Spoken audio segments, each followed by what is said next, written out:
Alô, comunidade! Começa agora o ICL Urgente, nesse dia 26 de novembro de 2025, quarta-feira, sempre às 5 horas da tarde, trazemos as principais notícias do Brasil e do mundo, a análise, a informação aqui no ICL Urgente. A Laura Couto está mais uma vez com a gente. Laura, na nossa redação, tudo bem?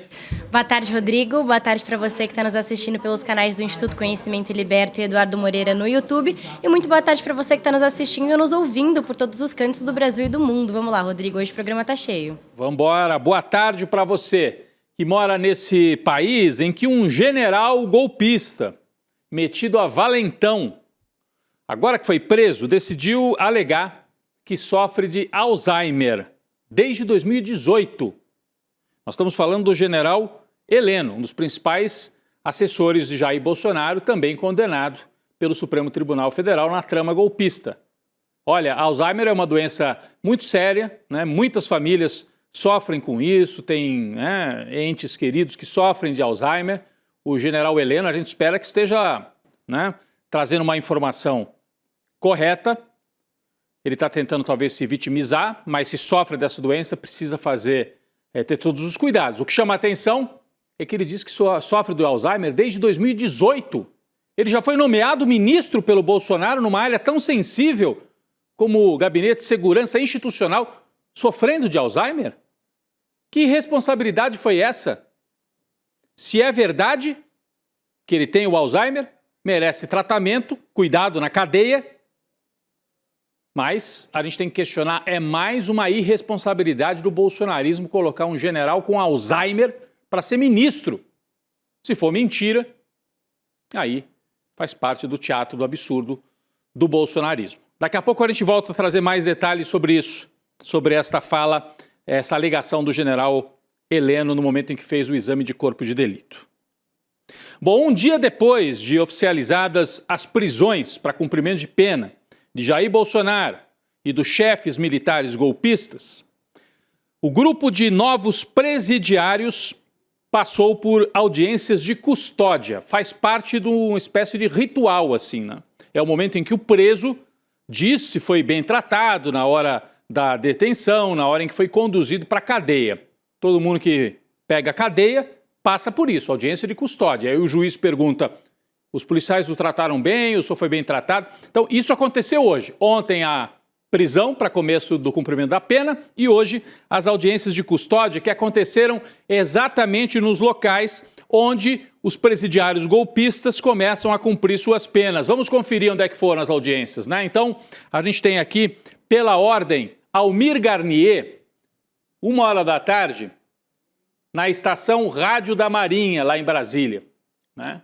Anderson Torres, às 13h30, no presídio da Papuda, ali na Papudinha, onde ele começa a cumprir pena também, né? Às 14 horas, o general Augusto Heleno passou por audiência de custódia no Comando Militar do Planalto, em Brasília. Está pela ordem de horário que eu estou dando aqui. 14h30, Jair Bolsonaro passou pela audiência na Superintendência da Polícia Federal em Brasília.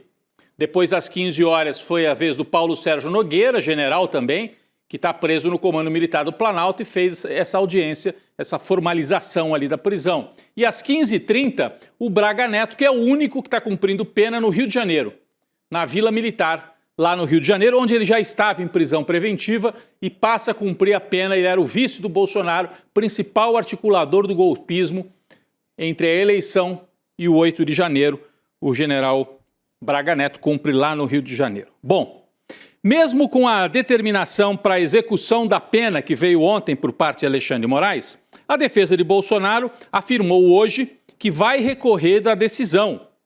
Isso depois de não ter apresentado os últimos embargos de declaração que eram possíveis de ser apresentados na segunda-feira. Acabou o prazo para isso. A defesa de Bolsonaro não apresentou novos embargos de declaração, mas está dizendo que fará outros recursos, mesmo com a prisão já começando. A Laura explica melhor para a gente. Laura. Rodrigo, os advogados do Bolsonaro informaram que devem protocolar na primeira turma do STF até sexta-feira os chamados embargos infringentes, que são aqueles que questionam a dosimetria da pena.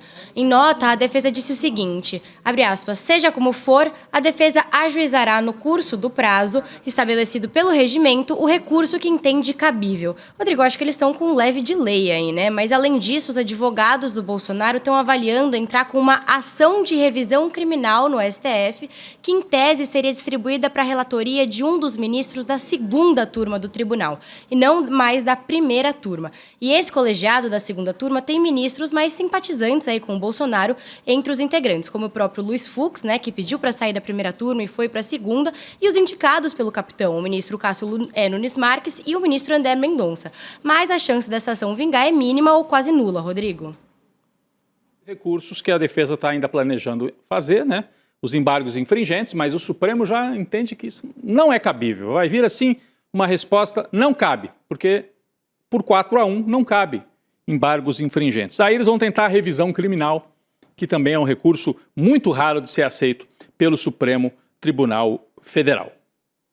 Pessoal, o mais surpreendente vem agora, né? Além dos embargos infringentes e do pedido de revisão, a defesa do ex-presidente Jair Bolsonaro avalia entrar com um recurso na Corte Interamericana de Direitos Humanos, numa tentativa de questionar o processo aqui no Brasil.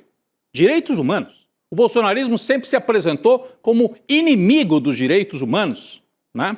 Vamos relembrar, inclusive, que disse no passado Jair Bolsonaro sobre a palavra direitos humanos. Vamos assistir, é curtinho, vamos lá.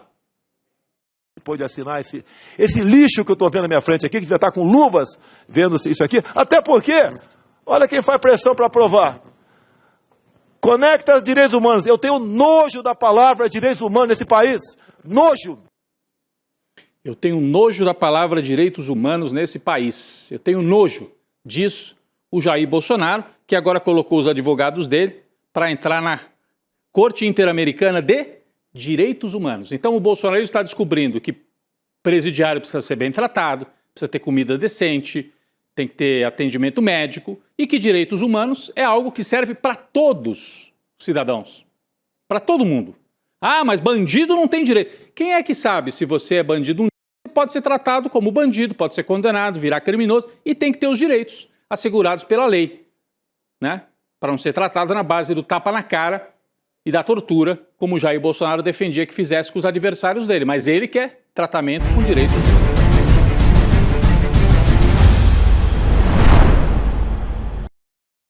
Rodrigo, notícia urgente. Várias pessoas foram baleadas em Washington, perto da Casa Branca, nos Estados Unidos, incluindo 2 integrantes da Guarda Nacional.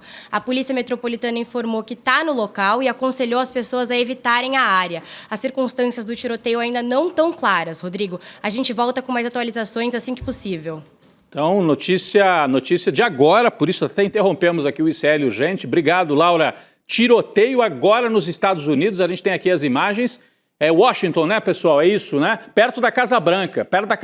Tiroteio agora, perto da Casa Branca. Assim que tivermos mais informações, nós trazemos aqui ao vivo no ICL Urgente. Temos a movimentação de polícia ali nas ruas. A Laura Couto acaba de trazer para a gente. Então, daqui a pouco, assim que tiver mais atualizações, a gente vai trazer ao vivo.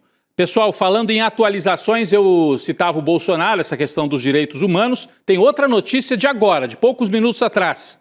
O ministro Alexandre de Moraes acabou de intimar a defesa de Jair Bolsonaro para explicar o uso de um celular pelo deputado Nicolas Ferreira durante visita ao ex-presidente. Está aí a fotografia no telão, você lembra disso? Foi a última visita que o Bolsonaro recebeu na casa dele em que cumpria prisão domiciliar. E é visível aqui, ó, o celular usado pelo Nicolas. Será que ele cedeu para o Bolsonaro? Permitiu que o Bolsonaro falasse com alguém? Porque está proibido. Era prisão domiciliar. Então, o Nicolas vai ter que explicar. O deputado foi flagrado usando o celular enquanto falava com Jair no quintal da casa onde ele cumpria prisão domiciliar. O Alexandre de Moraes, né, deu a ordem, intimou a defesa do Bolsonaro para explicar o que aconteceu ali. E provavelmente depois o Nicolas vai ter que se explicar também. O ministro Alexandre de Moraes também autorizou as marmitas do ex-presidente Jair Bolsonaro. O novo presidiário agora pode receber uma alimentação especial enquanto estiver lá na sede da Polícia Federal. Está a manchete aí na tela. A comida deve ser entregue em horário fixo por alguém indicado por Bolsonaro e sob fiscalização da Polícia Federal. O ex-presidente não estava comendo os alimentos fornecidos pela PF, mas sim refeições preparadas pela ex-primeira-dama Michele. Essa entrega diária de refeições começou a incomodar os policiais, então Alexandre de Moraes estabeleceu algumas regras. A Laura conta mais pra gente.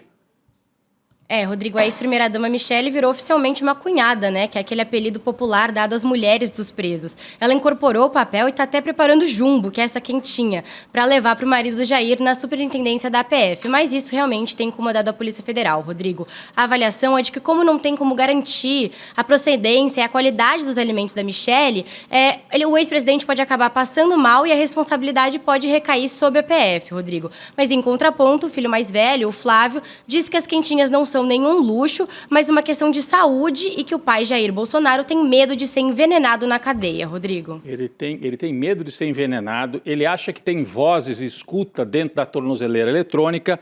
Paranoia pouca é bobagem no caso de Bolsonaro. Quem o conhece diz que desde antes de ser presidente ele já lidava no dia a dia com a paranoia.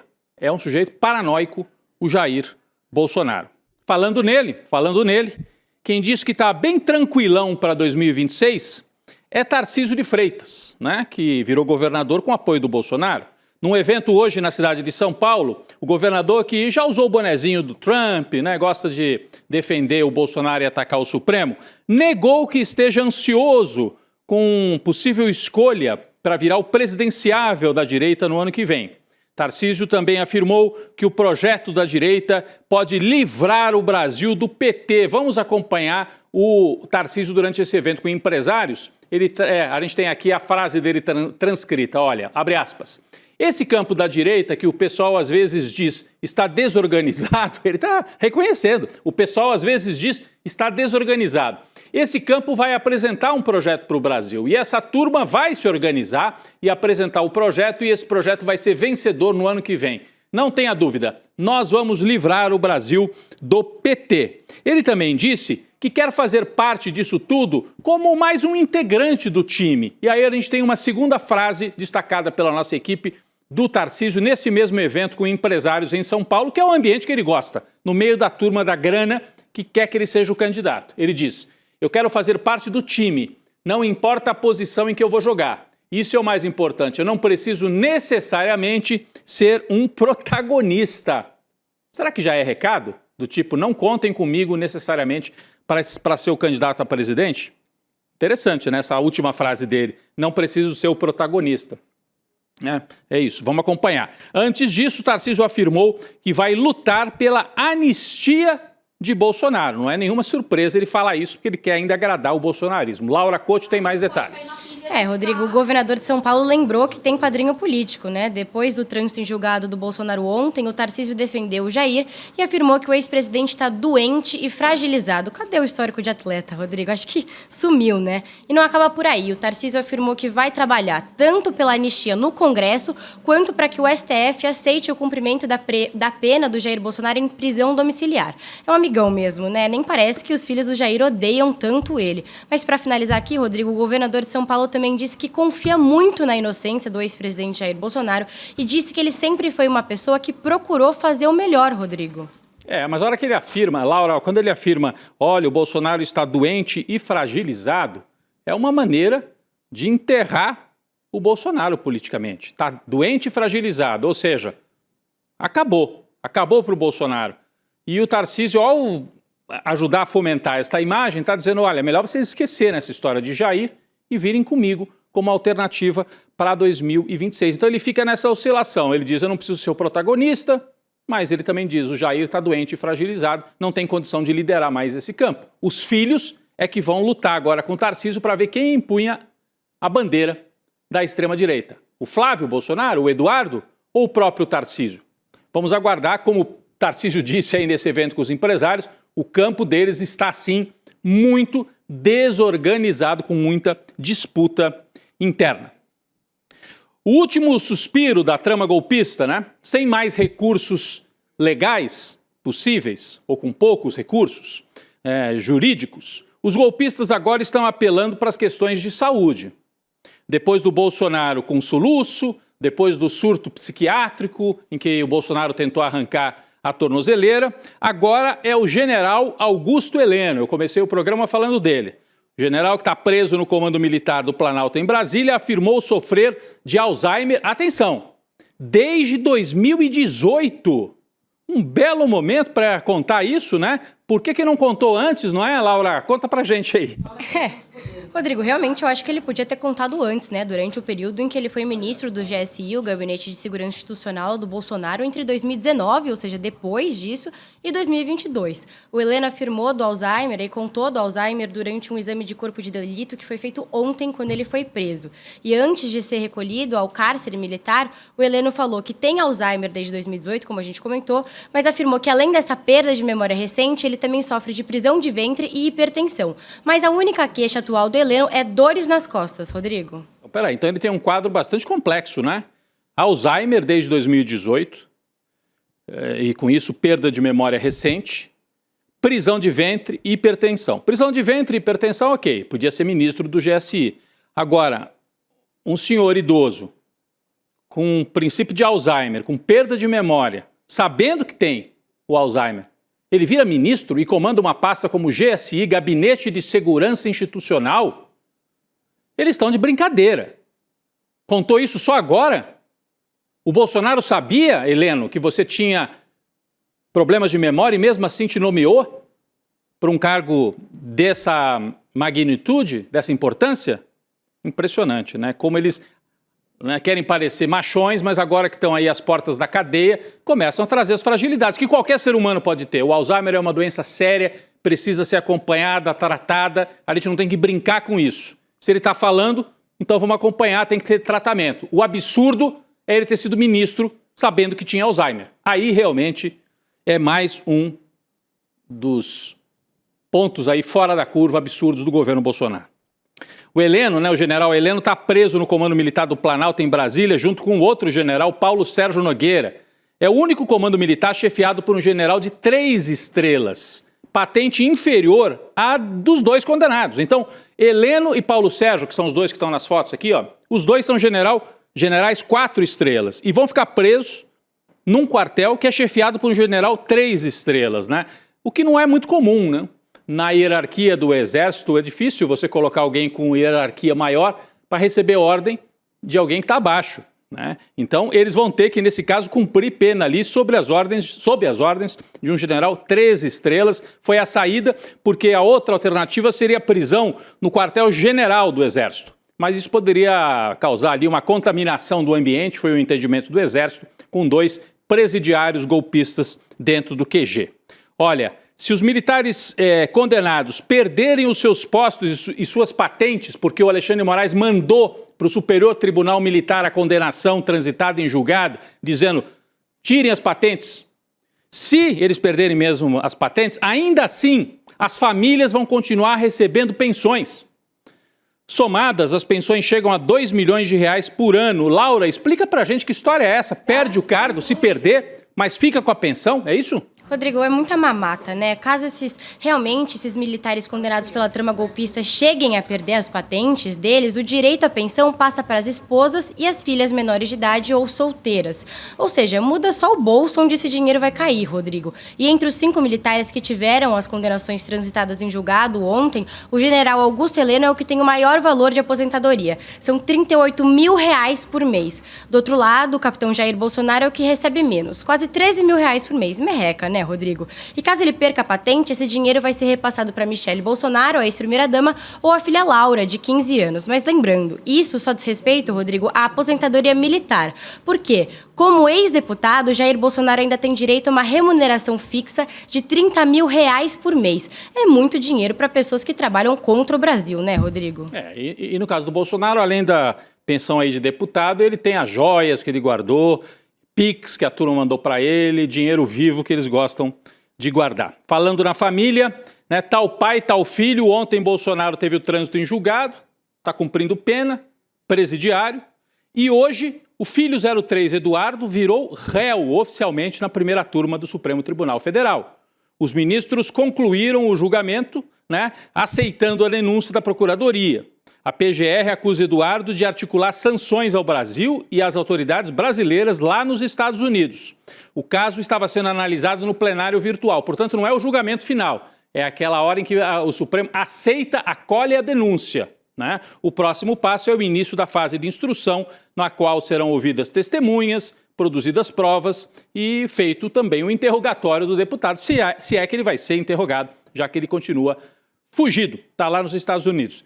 Laura Couto tem mais atualizações sobre o caso lá em Washington, é isso, Laura? Isso, Rodrigo, mais uma atualização sobre esse caso das pessoas baleadas em Washington, perto da Casa Branca, nos Estados Unidos. Cerca de 20 minutos depois desse primeiro alerta, a Polícia Metropolitana informou que uma pessoa foi presa e que a área agora está segura. Retomando aqui um pouco o que aconteceu, para quem não assistiu, Rodrigo, a secretária de Segurança Interna dos Estados Unidos disse que 2 integrantes da Guarda Nacional foram baleados e vários civis ficaram feridos. Os agentes foram enviados ao local e repórteres que estavam ali na frente da Casa Branca precisaram entrar no prédio depois dos disparos. Rodrigo. A gente ainda não sabe a motivação, se alguém assumiu a autoria desses disparos e se tem uma conotação política. Enfim, isso tudo ainda está sendo analisado. Acabou de acontecer, nós estamos com imagens de minutos atrás de Guarda Nacional, tropas lá nos Estados Unidos, na capital, pertinho da Casa Branca. Olha o clima nos Estados Unidos. Pessoal, saímos do caos em Washington e vamos a Brasília. Grande dia para o presidente Lula, que sancionou hoje o projeto de isenção do imposto de renda para quem ganha até R$5.000. A medida também cria descontos no imposto para rendas mensais até R$7.350. O presidente assinou o projeto numa cerimônia no Palácio. Na ocasião, Lula também acenou para a questão da redução da jornada de trabalho. Lula fez um discurso muito firme, é uma das principais vitórias, era a bandeira de campanha. Vamos acompanhar um trecho do discurso de Lula durante essa importante cerimônia hoje lá em Brasília. Vamos lá. Eu estava ouvindo aqui o Lira falar para o Moisés da participação no lucro. É uma coisa que a gente vai ter que avançar. Nós temos que saber quando, mas nós vamos ter que avançar. São coisas que a sociedade moderna do século XXI exige. A gente não pode continuar com a mesma jornada de trabalho de 1943. Não é possível. Não é possível. Então, se a isenção de imposto de renda foi bandeira na campanha de 22 e agora está sendo efetivada, a partir de 2026 as pessoas não pagam mais quem ganha até R$5.000, o Lula lança a ideia de que 2026 na campanha é redução da jornada de trabalho e fim da escala 6x1. São bandeiras importantíssimas para dialogar com os trabalhadores no Brasil. Nessa mesma cerimônia, Lula disse que o Brasil deu uma aula de democracia ontem e comemorou a prisão dos condenados pela trama golpista. Vamos ver esse trecho também. Esse país ontem deu uma lição de democracia ao mundo. Ao mundo. Sem nenhum alarde, a justiça brasileira mostrou a sua força, não se amedrontou com as ameaças de fora, e fez um julgamento primoroso, onde não tem uma acusação de oposição. É tudo acusação de dentro da quadrilha que tentou dar um golpe nesse país em 2008. E pela primeira vez na história do país, pela primeira vez em 500 anos na história desse país, você tem alguém preso por tentativa de golpe. Você tem um ex-presidente da República e você tem 4 generais de 4 estrelas presos. Numa demonstração de que democracia vale para todos. Democracia não é privilégio de ninguém. É um direito de 215 milhões de brasileiros. Portanto, eu estou feliz, não pela prisão de ninguém. Estou feliz porque esse país demonstrou que está maduro para exercer a democracia na sua mais alta plenitude. Bom, nós vamos agora então para Brasília com a Heloísa Vilela, que vai participar aqui com a gente no ICL Urgente. Elô, bem-vinda. Você esteve na cerimônia, acompanhou, essa importante cerimônia que marca aí essa vitória do governo Lula, tantas dificuldades nesse ano, mas essa foi uma importante vitória. O que você pode trazer para a gente do clima, o Lula na ofensiva, por outro lado, a ausência, né, de Hugo Mota e de Alcolumbre, que foram convidados, mas não apareceram para esse momento tão importante. Elô, é com você. Pois é, quem não apareceu é que perdeu, né, Rodrigo? Porque era o momento do presidente da Câmara e do presidente do Senado também dividirem os louros dessa vitória com o presidente Lula. Então ficou para ele, e exclusivamente para ele, essa grandíssima vitória e a oportunidade de já lançar mais uma bandeira importantíssima para os trabalhadores do Brasil, que é o fim da escala 6x1. Foram momentos de muito aplauso, tinha muita gente dos metalúrgicos do ABC presentes, então eles aplaudiram muito o presidente quando ele falou disso. E o presidente Lula, Rodrigo, fez um discurso assim afiadíssimo, todo voltado para a defesa dos mais pobres e da classe trabalhadora. Ele falou como essa vitória é importante e como é impossível ficar com esse mesmo tipo de jornada de trabalho de 1943, que as mudanças que aconteceram no mundo com a tecnologia estão criando umas vantagens incríveis, mas dificuldades enormes, porque vão tirar muita gente do trabalho, vão criar mais gente para ser invisível. E são pessoas, disse ele, que são invisíveis porque assim que a elite quer que elas sejam há mais de 500 anos. Então, assim, teve momentos assim, de extrema felicidade do discurso do presidente nesses dois pontos, na defesa da democracia, na exaltação do trabalho que foi feito, tranquilo, silencioso, das forças democráticas, das instituições democráticas para julgar e prender os golpistas, e o trabalho que é preciso ser feito e levado adiante. Aliás, hoje saíram números do IPEA muito bons a respeito da situação da economia, da melhoria da distribuição de renda, mas o presidente sabe que ainda falta muito e já lançou as bases para essa briga que vem aí, que é o fim da jornada 6x1. Mas um discurso todo muito ele focado na histórica desigualdade da sociedade brasileira que precisa ser enfrentada. Foi um discurso, eu diria, contundente, viu, Rodrigo? Muito bom, Elô. A Heloísa Vilela volta com a gente ao vivo no ICL Notícias, segunda edição, para trazer mais bastidores. O Fernando Haddad também falou nesse evento. E o Renan Calheiros, né? Teve um momento ali de troca de farpas do Renan Calheiros com o Arthur Lira, mas a gente vai guardar esses detalhes para que a Elô possa trazer um pouco mais tarde ao longo do ICL Notícias, segunda edição. Obrigado pela participação aqui ao vivo no ICL Urgente, Heloísa. De nada, Rodrigo. Até mais. Bom, pessoal, eu quero trazer aqui uma notícia boa para a gente encerrar o programa. Vou até virar aqui para outra câmera, para a gente encerrar aqui o ICL Urgente. A Anvisa aprovou hoje a primeira vacina de dose única contra a dengue no mundo. Atenção, gente, é uma vitória importantíssima da ciência brasileira. Ela foi batizada de Butantan DV. O imunizante foi desenvolvido pelo Instituto Butantan em São Paulo, já cumpriu todos os requisitos de segurança, eficácia e qualidade. Agora avança para a etapa administrativa final para oficializar o registro nos próximos dias. Ainda bem que temos aqui capacidade, ciência e tecnologia. Na pandemia foi fundamental o Butantan e agora volta a ser fundamental desenvolvendo esta vacina que o Brasil precisa, porque a dengue é uma doença que afeta milhões de brasileiros todos os anos. Mesmo antes da aprovação regulatória, o Butantan já havia iniciado a fabricação da vacina. O Instituto tem mais de 1 milhão de doses já prontas para serem disponibilizadas. Ótima notícia para a gente nesta quarta-feira. Obrigado, Laura, pelas atualizações. A gente segue de olho no que está acontecendo lá nos Estados Unidos. Preocupante, tiroteio. Daqui a pouco o N2 traz mais notícias. Obrigada, Rodrigo. Até amanhã. Até amanhã, Laura, no ICL Urgente. Eu quero deixar aqui o aviso para vocês. Esta semana, aliás, amanhã, né, quinta-feira, acontece o lançamento, né, da pós-graduação Teoria Crítica da Sociedade, uma super transmissão, né, em que a gente vai apresentar esse novo curso de pós-graduação aqui do ICL, que terá professores como Vladimir Safatli, Elia Jabbour, Márcia Tiburi, além de convidados internacionais de primeiríssima linha. Então é amanhã, às 8 horas da noite, ao vivo, essa live em que vai ser apresentado esse curso. Eu cheguei a falar que era uma aula inaugural outro dia, não é aula inaugural, é uma live de apresentação, para você entender como é que funciona o curso. Tenho certeza que você vai gostar e que você vai se inscrever. Como é que você participa desta live, dessa transmissão de amanhã? Você digita iclurgente.com.br iclurgente.com.br. A equipe do ICL depois te avisa. Olha, é hoje, hein? Apresentação do curso. E aí você entra, entende melhor e faz a sua inscrição definitiva. Digite aí iclurgente.com.br e participe amanhã do lançamento da pós-graduação do ICL Teoria Crítica da Sociedade.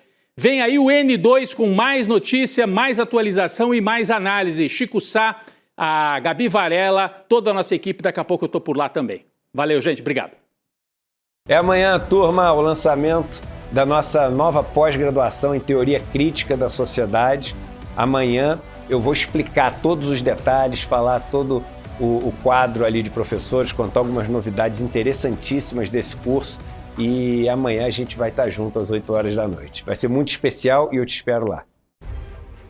Olá, olá, olê, olê, olê, olá. Eu sou o Lindener Pareto, historiador, e tenho um convite especial para vocês para acompanharem o Provocação Histórica aqui nos canais do Instituto Conhecimento Liberta. Toda quarta-feira, às 7 da noite, logo após o ICL Notícias segunda edição, convidados e convidadas que ajudam a gente a pensar o passado, a criticar o presente e a projetar alternativas de futuro para um Brasil diferente, para um mundo diferente. E se no cotidiano dificílimo do trabalho você perdeu o episódio inédito, não se preocupe, você pode assistir também toda quinta-feira a reprise, logo após o Rolê ICL, ao 12h30. Venha para o Provocação Histórica.